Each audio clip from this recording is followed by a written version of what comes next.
Okay, back here in the OTG we got the 05, 06 Chevy Malibu, and we're working on solving all the leaks. I think we got most of them, but there's one that's kind of hanging out here, and it's focused in one area. This is the driver's side oil pan, and straight up from there is where I think we have the problem. Obviously you can see the trans is good. Everywhere else on the engine and oil pan, everything is good, but right here it seems to want to keep dripping. So got my light up here, and straight above that is the rear main crankshaft seal that I believe is our culprit. So we're gonna attack that, and that is not an easy job.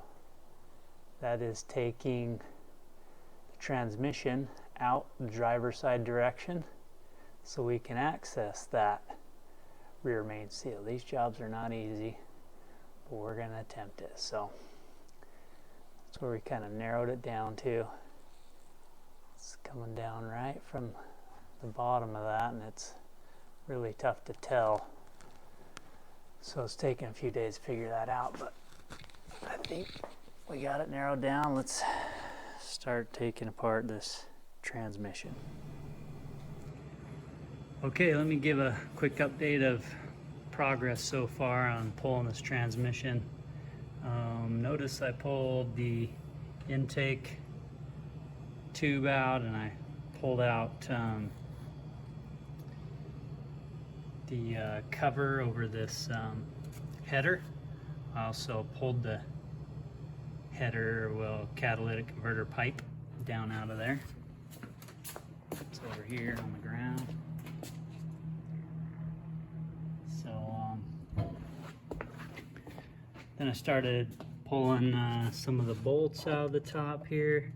You see a couple of ground connectors that are loose there, and then the bolts behind them.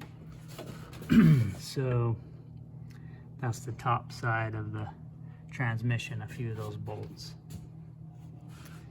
And pulled, this is a O2 sensor plug. And so just clearing a few things off the top. Then underneath, actually there's that oil puddle. That's about how much is coming out of there from this location. Oop, right there. So again, right there on the end, nowhere else is it really leaking. There's the starter pulled free. Also pulled the bolts on this side of the flywheel that go into the converter, and getting ready to pull all the bolts out of that transmission and everything so it can pull free outboard, driver's side. What I'm noticing is this subframe looks a little too close for my comfort of actually being able to get it out of there. So I think I'm gonna be taking that out. So that's this whole black subframe member. It's all steel. There's only a few bolts that hold that in, so I think that's what we'll do. Over here I pulled the steering knuckle free so that we could pull the CV axle out of there. This is one of the mounts that's going to have to be unbolted. And over here, there's one of the subframe bolts, pretty big, going up through into the main frame. And that whole thing's going to come out of there toward the bottom, and then it'll give us a little more room to pull the transmission out and set it down on the ground. So let's keep going. All right. We're just supposed to be able to pull a few bolts and drop the subframe. But it turns out that it's a few more bolts than just so there's just 4. There is one though right here. That's part of the subframe. There's, if I can get my finger out of the way, there's another. Shifted backwards. I got 2 jacks, one on either side of the subframe. Got a jack stand in the middle to support the engine. You got a strap right here so the radiator and such doesn't fall out, because that rides right here on the subframe. Ooh. Okay. Notice we pulled this bolt to the front of the this is the trans mount to the subframe. So the trans mount is still hooked to the transmission. Just pulled the bolt there. But on this side, actually pulled the bolts out, and the whole mount is coming down with the subframe. And the transmission is bare there. Then on the back, there's, see the rear mount still attached to the subframe and free from the trans.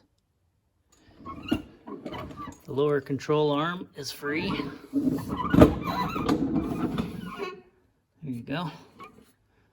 And the tie rod that's common to the steering rack and pinion, that's out. What else? This is the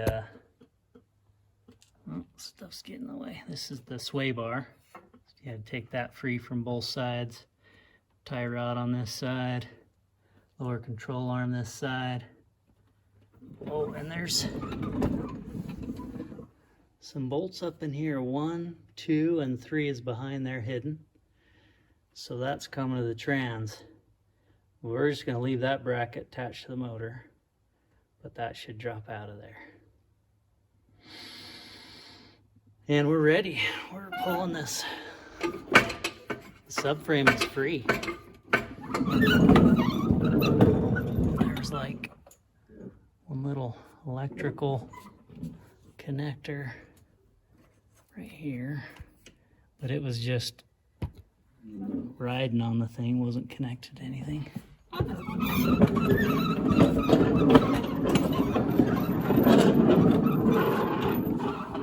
Okay. Oh, and the mount over here, it's common to the engine still. We just pulled the 2 bolts from underneath, so you can leave that mount on the motor. That releases the subframe. There's another subframe bolt, and there's one back there, so we can pull it out and then work on the trans. Just a quick update. Okay, here's another update look with the subframe back there under the car out of the way. I'm actually really glad I did that. I mean, I was thinking about trying to not take the subframe out, but that was definitely worth it. And this gives plenty of room for this trans to drop. It's just on a jack, and I put a couple straps back here to hang on to it because it's a little passenger side heavy. And I just need it out of the way enough because we're going to work on that rear main crank seal. So that's the next thing I'll do, is take the flywheel off of there. And you can see I got a jack holding that side of the motor, stabilizing one in the middle, and then this one jack on the trans, and it's holding it well. Let's go around. Oh, notice I just took these hoses off here.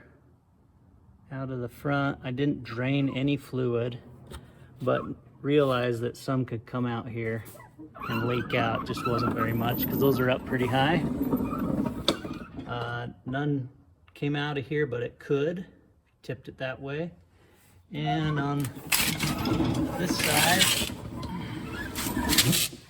it did drop some because it tipped that way. So there's a pile of fluid right there, but not too much. So you can see how it looks on this side. I popped the 2 CV axles out of the way, and then it could drop down out of there. I had unhooked this. This is the shifter mechanism or whatever. Oh, it actually dropped back into place, which is fine. I haven't moved it enough to need to take that off anyway. But if I do decide to drop it down out of the way, I need to make sure I don't take that with it. Anyway, let's get at the seal. Let me just mention one other thing. I thought I could leave the this front motor mount thing in place, and it was kind of hard to get at these 2 bolts that are right there. But without doing that, I couldn't get at this final transmission bolt that goes through here and into the block. So I did take that off, and it wasn't too bad once I decided to do it. And then that came out, and to get at this bolt, I had some wobble extensions to get around this and get a good shot at that. So I pretty much use these wobble extensions on every job. These are what I mean by wobble extensions. They have a little bit of give to them.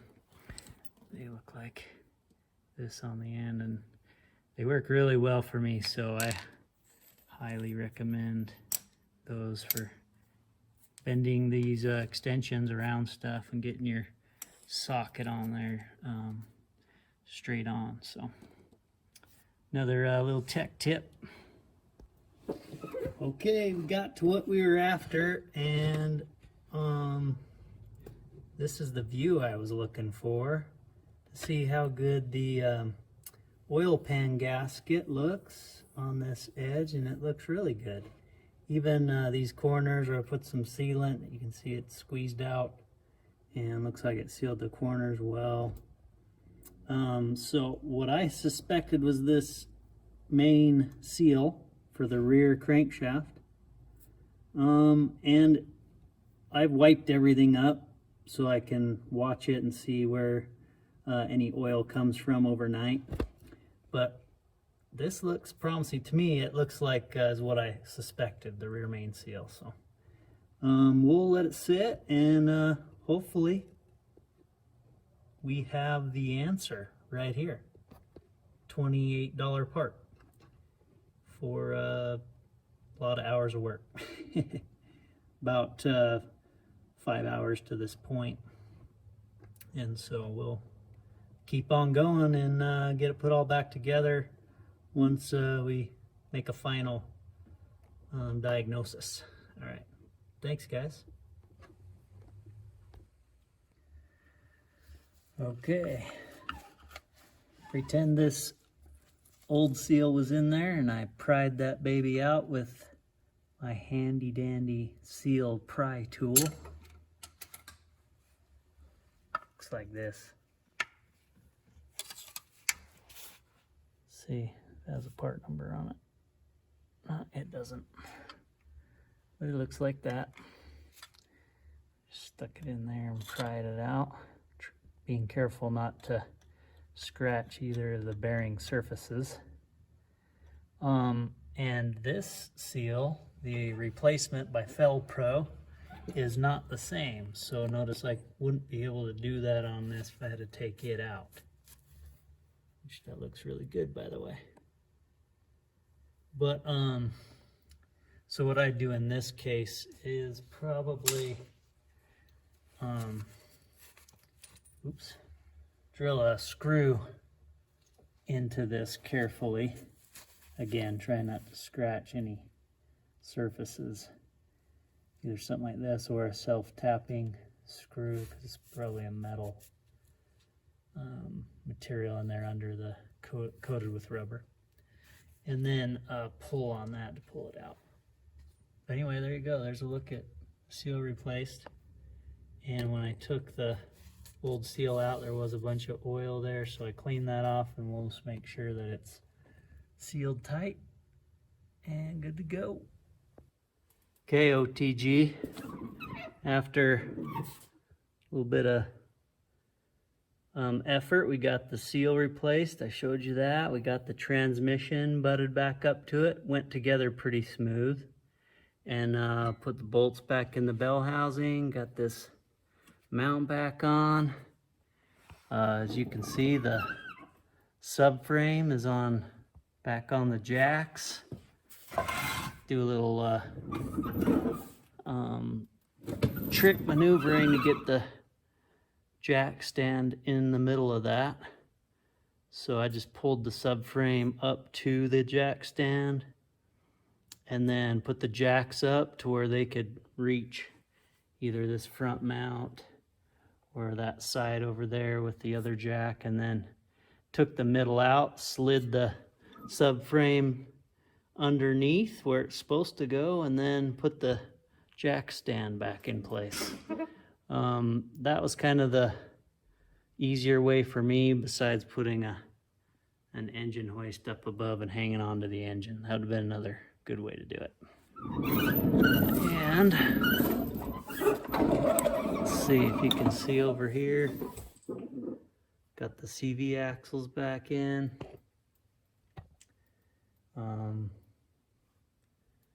Still holding off to put on the pipe after we get everything together. That'll be one of the last things we do.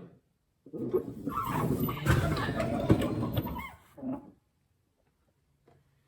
there's that side. Now we're gonna muscle this subframe up into place, these two jacks, and make it fit. So let's get to it. All right, so the final conclusion on our 05 Chevy Malibu was that that rear main seal was the culprit of the final leak. And we had several leaks going on with that motor. You can check out the previous video to this, and I'll link it up at the end of this video, but that'll show several other leak locations on this motor that are pretty common. So the final one that was still hanging on was this rear main seal, and we got it figured out. Now going on several weeks here where the motor has been leak free, and customer super happy with how that turned out. Now his parking spot is dry from oil, and so we'll consider it a total success. Anyway, so thanks for watching, and I'm super happy that we were able to find all the leaks and solve the problems with that old vehicle. I guess it's considered old now, being 16 years old, but anyway, stay tuned and subscribe, like the videos, comment, ask me questions. I'll go ahead and do my best to respond. And thank you so much for subscribing and supporting this channel. We'll catch you guys on a next episode.